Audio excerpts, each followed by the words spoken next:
Medyo na-aksidente ako kahapon sa scooter. Kailangan magpa-check kasi hindi ko magalaw yung hindi ko matwist yung kamay ko.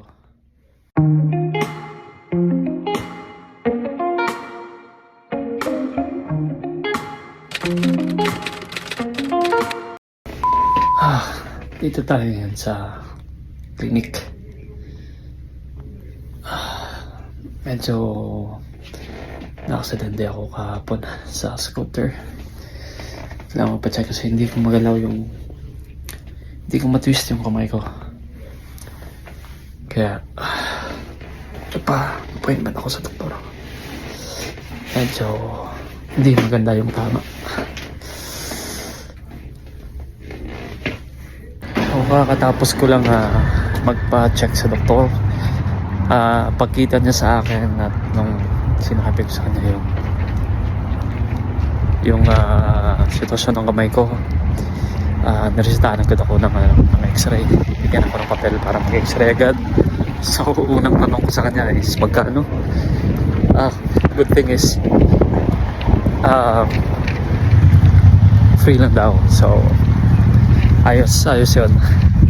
Kasi kinakabahan ako na baka hindi ako makapagtrabaho. As in yun yung naalala ko. Kasi yung kamay kong ito halos hindi ko matwist, hindi ko magamit yung left hand ko. Gawa nga ng pagkakabagsak ko sa scooter kahapon. Wow, halos hindi ko masintas yung yung sapatos ko. Hirap talaga. Ito yung iniiwasan ko nangyari. Tulad nito ng aksidente ako sa oras. Nakakabahan ako ayokong maapektuhan yung trabaho ko. Kasi dami pa natin inaalala ng mga dapat gawin or accomplish sa Pilipinas, no?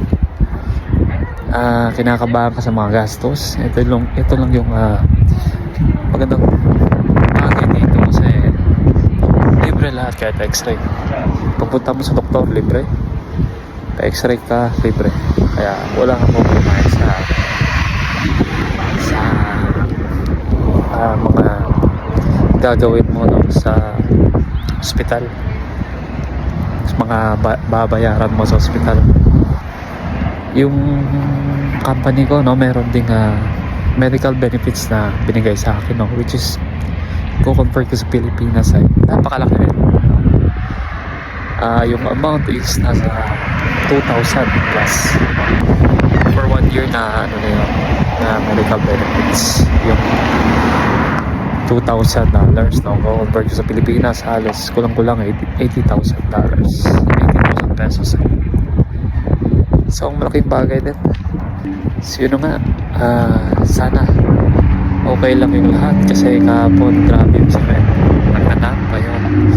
Medyo mag-improve na yung kamay ko. Hindi na gano'ng masakit. Pero hindi ko pa rin siya magalaw. Masakit pag ginagalaw.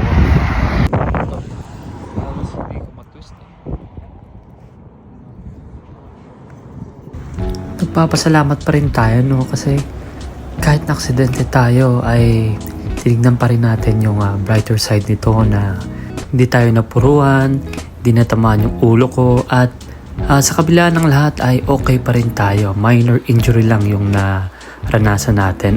At ito rin yung isa sa pinasasalamatan ko sa sistema ng Canada na libre lahat sa pagpapa-check up, sa pagpapa-x-ray. Wala ka nang aalahanin pang mga bayarin. So hanggang dito lang sa vlog natin na ito. This is Longo in Canada. Thank you and God bless.